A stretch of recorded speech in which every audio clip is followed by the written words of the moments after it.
What is going on, guys? Got the Amygdala here today. This is latest build is 5160, and man, I've tested this thing like 3 times. Recorded it like 3 times. We're gonna do it one more time. I'll show you the block. My block is a 63 HRC block.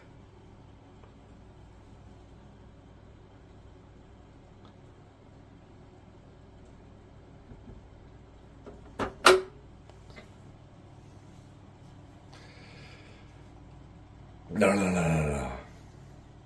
How you guys been doing today? Did you have a good Labor Day? That's almost on the money, isn't it? Let's see. It was about 1/4 of a point off.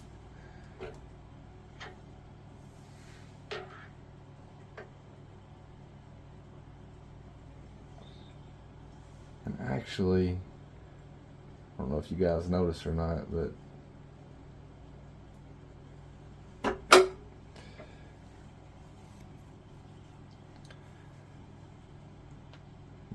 never mind. Anyway,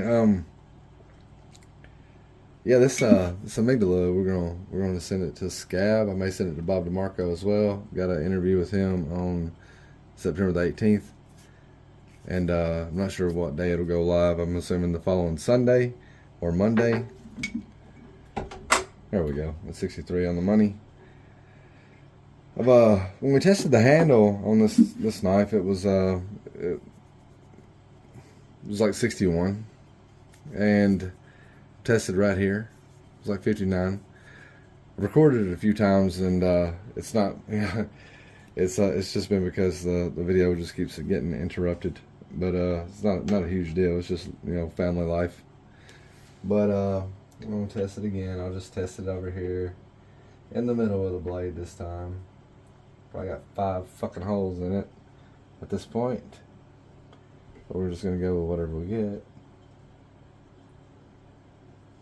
It's probably gonna be somewhere between 59 and 61. Like just the numbers we've been getting here on these Amygdalas. 59 is actually a pretty good number for 5160. With 15 and 20 being a nickel alloy, a low nickel alloy carbon steel. It does benefit at 61 or so. I say that's 58. Let's flip it over.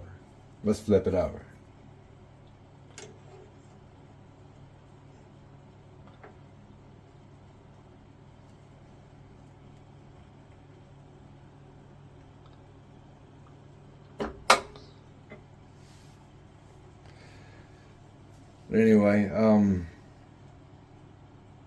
these I asked Scab not to take it easy on this knife. I don't know how this handle material is gonna hold up. I don't know how it's gonna perform. So it's like this knife probably won't be for sale. It's more of a prototype. We'll test some material. I mean it's fairly expensive, but that's 60. Okay, I mean we're gonna roll with whatever you want to call it, man. I'd call it 59 myself, but let's take it to the tabletop. We'll talk about it. Okay, all right.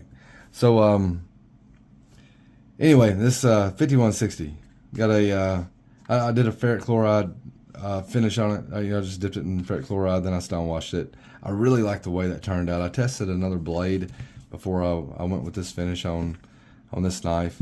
Like I said, this is just a prototype. Probably won't be for sale, but we do want to see how this not just the knife holds up with it being a hollow grind. Scab put it through its paces, but we also want to see how the handle material holds up. So like if he beats the hell out of the handle, that's expected. He can do whatever he wants to with it. You know what I mean? But it is a expensive material. I believe it's some sort of acrylic. It machines wonderfully. However, it also scratches easily. So I'm not sure. Like it seemed to be okay. Like on the bend test, like it doesn't flex any more than some of the micarta that I use. But I don't know like at what point, as like pounds per pressure, will it actually break? I'm not sure about that at all. It's not a, it's not a Terra Tough G10 Ultra Grip, whatever. It's not in my card. It's just it's something else, man. It's probably just an acrylic resin of some sort. But regardless, man, I like the way it looked. It makes an extremely comfortable handle. I'm not afraid of the material myself. Like if I was to make one of these knives for myself, I wouldn't be afraid of making it with this because I wouldn't be using a hollow grind for beating the shit out of.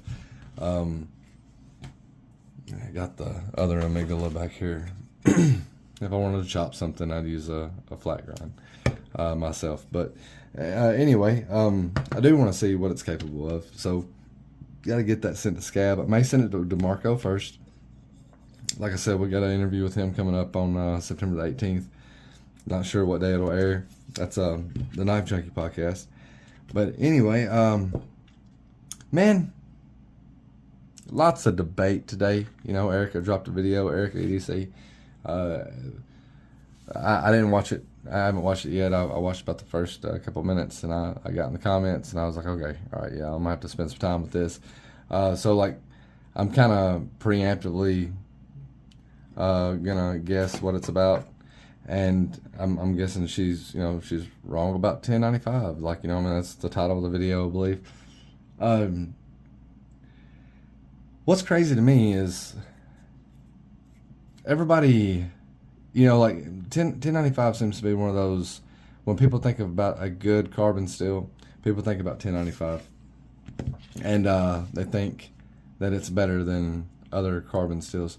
Man, like 15 and 20, that's not what this is. This is 5160. This is a spring steel, which if it come to a chopping steel, it's it's fine.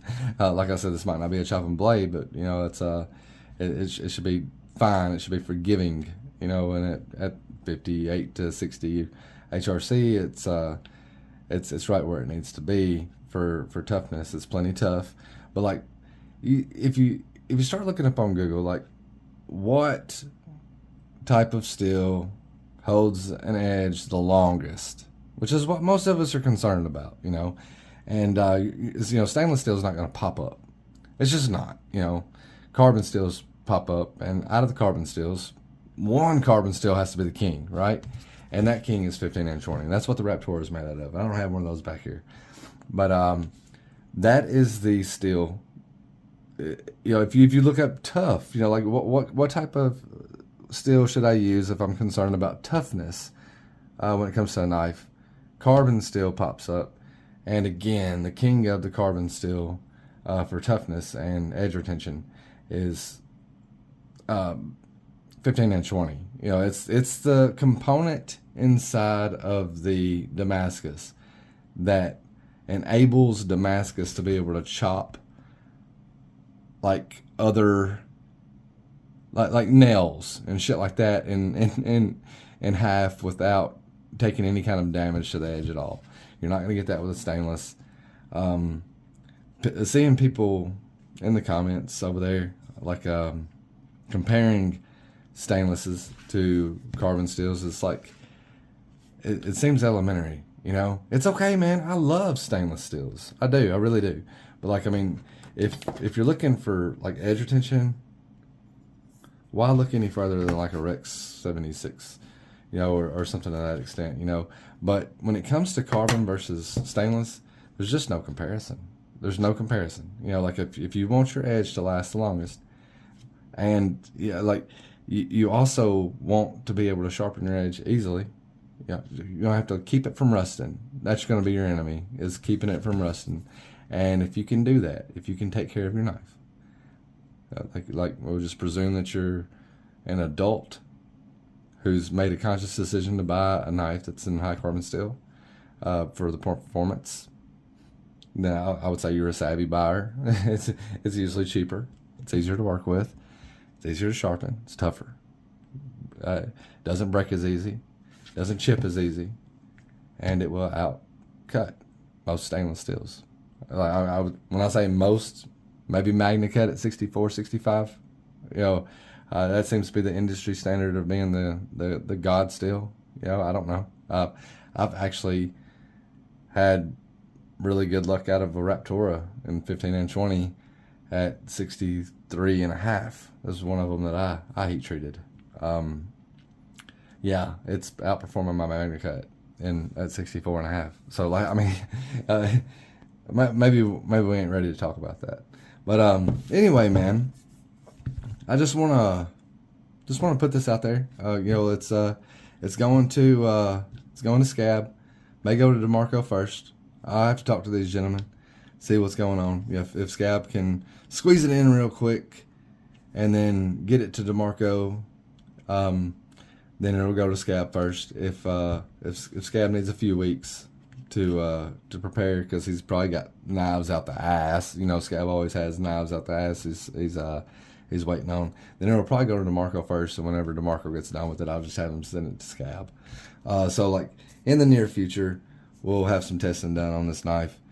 Just wanted to kind of share it with you. Let me know what you think about the appearance of the scales and the knife overall. And if you have any experience with any of this acrylic resin stuff, and that's just what I'm assuming it is. I don't know. It was just sold as some sort of poly knife scale, gun scale type thing, and it was kind of pricey. Honestly, I halfway expected it to be like a Karenite, and I'm not sure it isn't, but I definitely am not sure it is either. By appearance, when it was at 2,000 grit, I brought it back down to 600. It's very reflective and shiny and stuff like that, but it's not as reflective and shiny as some of those case knives and Karenite and stuff. So I don't think it's similar in composition as a Karenite. But anyway, I'm excited to see how it performs. Mine and Jed's schedules are kind of clashing right now. I'm getting over his house and getting the blades stamped and branded. Is taking a little longer, so I'm probably gonna just send off about 4 knives to Malcolm, and he can go ahead and get the edges on there. Malcolm Holt is the guy that's gonna be sharpening all the edges for the knives that we're making, and he asked to be a part of it, and I couldn't be happier to allow him. Man, he puts a really good edge on a knife. He's the one that he put the edge on this American Blade Works. This is a MagnaCut, as a matter of fact, and I don't have a piece of paper. But anyway, I'm gonna put some of this wax on here, man. You got this from Diaz Knives. This is rub some ear wax on your knife and your sheath, and got that from him when got the Lycos. I don't know if you're supposed to rub this on there with some sort of probably a polishing cloth. Julio, this is what happens, man, when you deal with hillbillies. But anyway, yeah, I figured this right here, man. My brother actually asked me. He said, "Dude, have you tried any of the wax stuff, like for the blades?" And I was like, "Man, it may not be my brother. Maybe Malcolm." I talked to both of them over the course of the week, and we just about anybody I talk to nowadays, it's always about knives. But I told him, I said, I actually got some from Julio, and I haven't actually, I don't have anything to report. But until we get this sent off, we'll see. We'll see how this stuff works. Of course, in the final stages, man, I'll go through the Scotch-Brite wheel too. But anyway, dude, this is like turning into a rambling video. Sorry about that. Not really. Not really. No, you won't. All right, man, y'all. I'm gonna buff this out. You guys have a good one, and we will catch you on the flip side.